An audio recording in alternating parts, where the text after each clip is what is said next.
Right,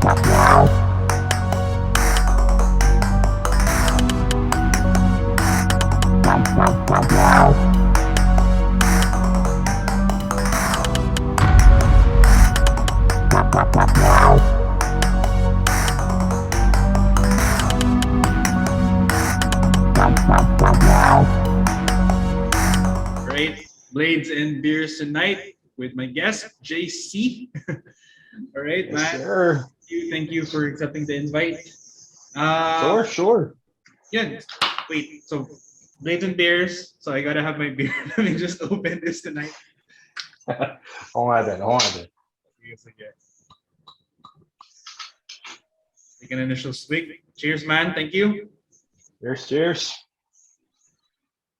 All right.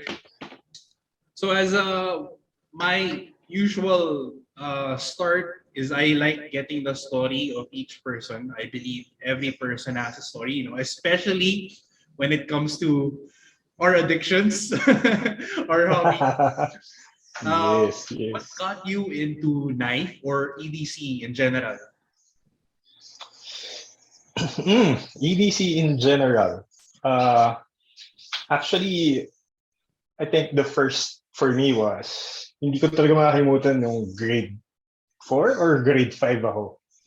So, it's a field trip siya. Then, ang baon ko is yung hunts ng pork and beans. Tapos, hindi pa uso doon yung mga yung quick open. Yes. And just so happened, hindi ko alam kung paano ko siya bubuksan. And a friend of mine, classmate ko, in-open niya, binuksan niya sa bag. May Swiss knife siya. May can opener. Then, binuksan niya. Sabi niya, okay na yan. After that, sabi ko, definitely, hindi na ako pwede mawalan ng multi-tool or something. Parang I'm helpless ko eh. Parang gano'n. So, started there. After that, Swiss knife. Actually, mostly Swiss knife ako nung bata eh. High school, college.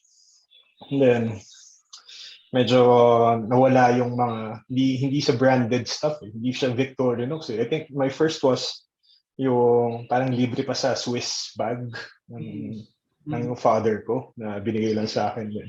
Yun. Tapos, eventually, itong organized na ng mga EDC. I think it started around mga 8 years ago. Kasi I joined this non-profit rescue group, rescue team. Bunch of awesome people, solid group of people. Then we were trained to have a medical bag, a medical kit with us all the time. Para in case na magkaroon man na emergency nearby, you can assist, at least first aid. So the medical bag or the medical kit consists lagi na medical shears, ano pa ba, yung pulse ox, pen light, yan, mga nandun lagi. Of course, the usual medical stuff. And then, eventually, nag-grow na siya na parang, mas kailangan ko na. During nighttime, kailangan ko na mas reliable flashlight. Mas malaki dapat. Mas malakas na flashlight. A multi-tool. So, dapat meron. Sila, mga naka-Leatherman Raptor. Wala pa akong pambili nun ng Raptor. 300 lang yung medical shears na meron ako nun. So, eventually, nabuo mo na yung kit mo na what do you use, ano yung kailangan mo talaga, ano yung ginagamit mo, ano yung essential. So, after that, mga 7-8 years ago, every day meron akong kit sa kotse, sa office, sa bag. So, multi-tool, flashlight, back then, mga pa siya.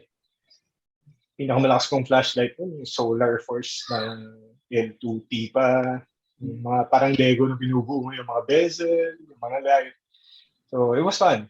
So, lately lang itong mga fancy stuff. So, lately lang siya. For mga 3 years ago, pre-pandemic. Kasi when we moved to a different place, so dami ko mga kalat-kalat. Nung nag-aayos na kami sa bahay, nakita ko, meron pala ako nito.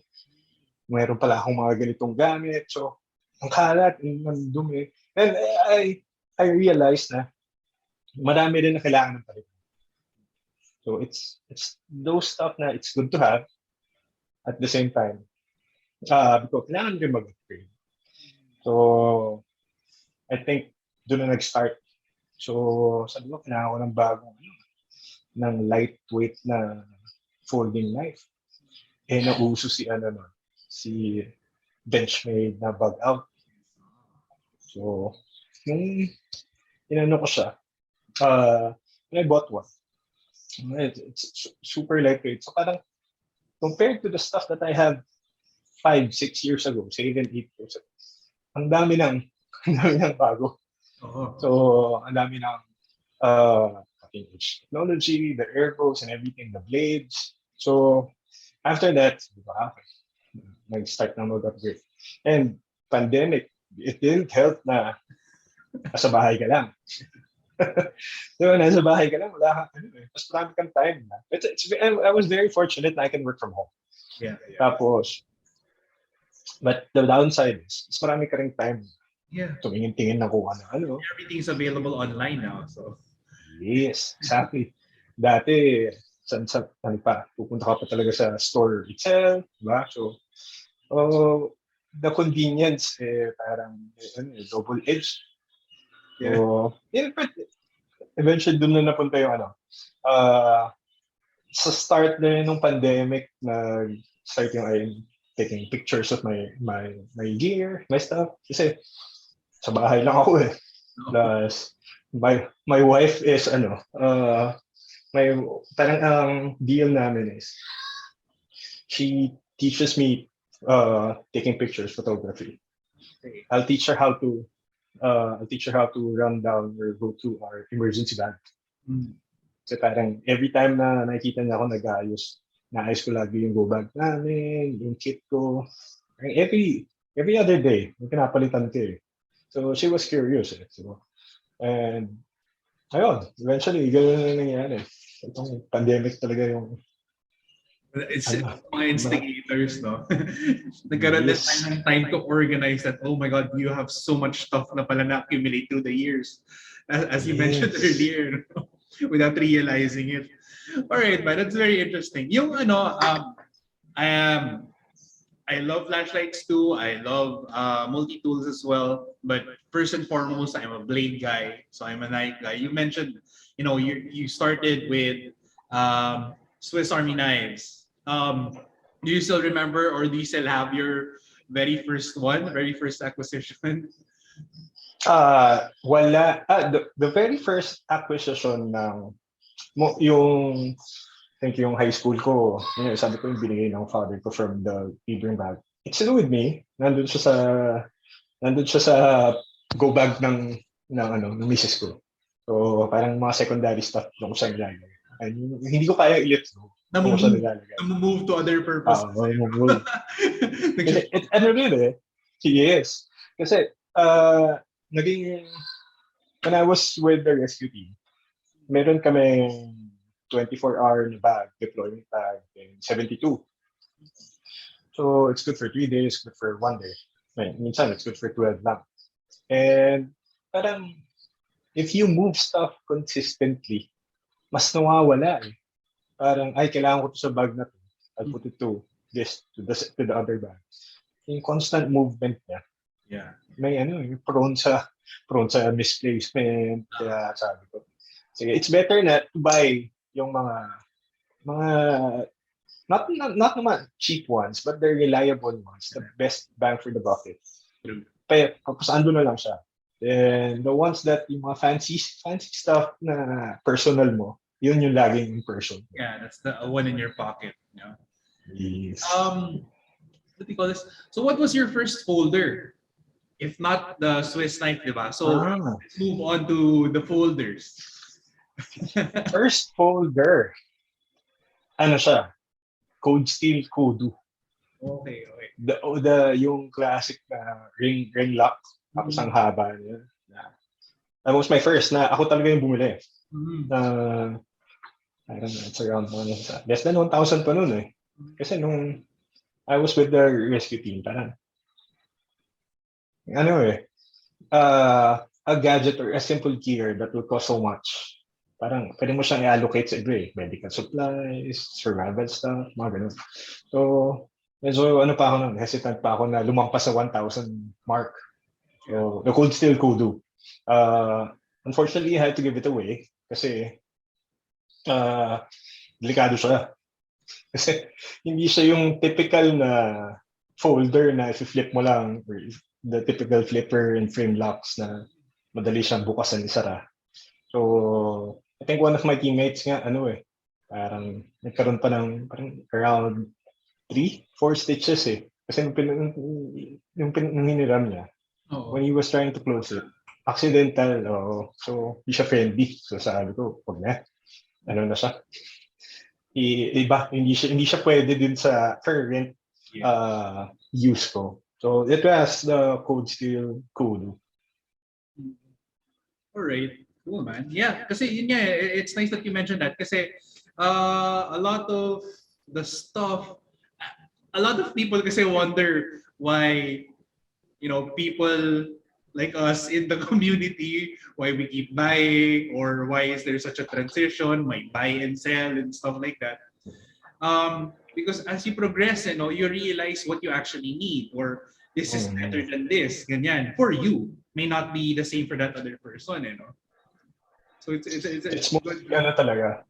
Agree. It's personal preference Yeah. It depends on the time, kung ano yung use na kailangan mo during that time or that phase na ginagawa mo sa life.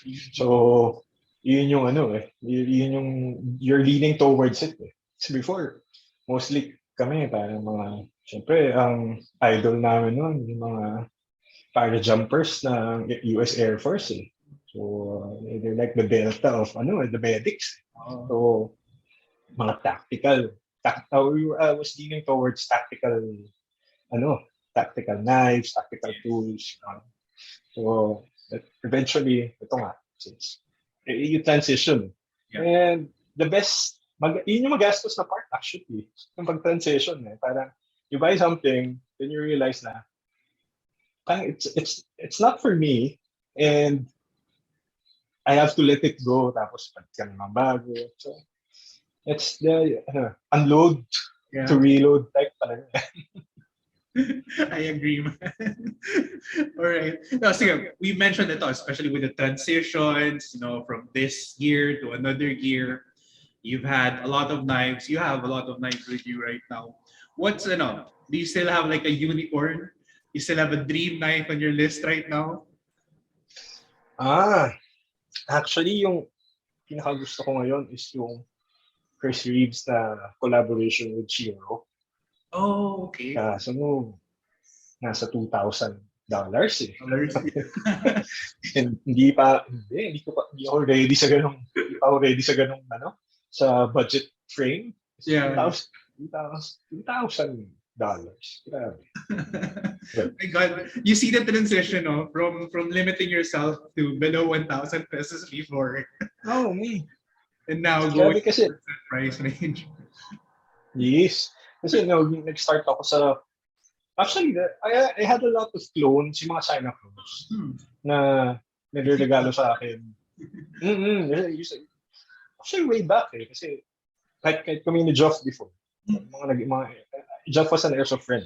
So, we were playing airsoft. Mga folding knives na 300 pesos, 350 pesos na mga China clones na mga Gerber, mga ganun. Eventually, pag napudpod, dispose na So, after nun, ito transition na. Tapos yung first, sabi ko, yung Kudu. Then, na Rat 1. Punta yung Rat 1 kasi it's the go-to Bang for the bucket talaga Tapos, nag-progress. Okay. Alright, cool. Sige, man. Since we're transitioning, let's say, we started with the clones and then upgrading to the branded ones. You got the cold steel. So one of the reasons why I asked you for this chat is I wanted to focus on a dream knife for a lot of other people actually. The CRK. So what got you into the CRK? Actually, si RK talaga was parang like you mentioned, no, parang it's the grail knife for most, or at least a good majority of knife enthusiasts. And ako din naman parang before, um, parang blade trinity ko was, of course, the CRK Sebenza, the Hindler XM18, tapos the Strider na SNG. So, yun naman yung we can argue na yun yung trinity of the most people. I would agree, man. Yes. And I was leaning towards talaga. I was leaning towards Hinder. Okay. Kasi meron ako nung ZP 0562, yung Hinder design. Naturally, I was going to mention I am a ZT guy. So I naturally am gonna go to Hinderer. So, meron ako noon. So sabi ko, if I'm gonna go to the next level na high-end knife, I'll start with my Trinity. Doon ako sa I feel comfortable with. Parang I know the feel, I know, parang it's an upgrade, kumbaga, parang ganoon yung iniisip ko. But, Strider naman kasi was more on the tactical part. Para sa akin, for me, it's a tactical knife. Tactical leaning knife. So, yun nga, the rescue phase was more on technical ako. And ako naman, si CRK is parang, it just so happened na siya unang naging available. So, sobrang hirap kumuha nung time na yun ng mga Hindlers. Yeah. Parang, pagka-release nila, wala. Parang pag 1 minute, sold out ka agad. So, actually until now Kaya, ang hirap pa rin makakuha. So, nauna is CRK. And, yeah, we're talking about the CRK. Knife in general, kasi parang, you got to have a Sebenza daw talaga. And nung pag tinitignan ko, the plain one, parang pag tinignan mo sa classic drop point, the plain one is yung scales niya na titanium, plain lang siya, and it looks ordinary. So parang, you have to ask the question, bakit ang mahal? And why is it considered a grail knife by most of the people? Then, sige, fine, I'm curious ako. While waiting kung sino mauna between Hinder and Chris Reeve, research ako more about CRKs, and I realized, I learned na si Chris Reeve pala si inventor ng frame lock. So, the Reeve integral lock, tapos he was part of the development ng S35. So parang mas lalo akong ganun ba? So parang tingnan niya natin ano pang meron. So I started researching it. Then nakita ko, it's not just a Sebenza May Umnongzan, Gosi, dami, may Nandi, may Pinda. And when I got it, I realized na parang doon ko na gets or I understood na bakit the build quality parang going back to the China clones and wala so, ibang-iba talaga definitely. And yeah, the transition earlier yung phase na as you move up the levels, iba parang yung gets mo na iba talaga the build quality, tapos yung parang yung feel niya na parang elegant and classy, but at the same time it's not designed for that. It's meant for performance and take a beating. So parang yun yung mga factors para sa akin. And ang last na major factor was yung ease of maintenance. Kasi maintenance-wise, tamad ako maglinis. Tamad ako maglinis ng mga knives. Tamad ako mag-sharpen. So, when I realized na parang si RKS, sobrang daling buksan at saka linisin. Tapos, actually, they encourage the users to take down your knife, clean it. Meron pa silang tools na kasama, the grease and the lube. So, sinuspoil ka unlike the other makers na di mo pwedeng buksan. Ayun lang. Hirap. So, yun yung malaking factor sa akin kasi may history ako na pag bubukas-sara ako ng mga bagay, may extra tornilyong naiiwan. So, lagi So, actually, nung sa James, nung nakapagsara ako, achievement sa akin. Parang, itong brand na to, it's for me na I can say na, I can maintain naman. Parang gano'n. Alright. Cool, man. Yeah, yun nga, no? So you can really feel the quality din, of how it's built.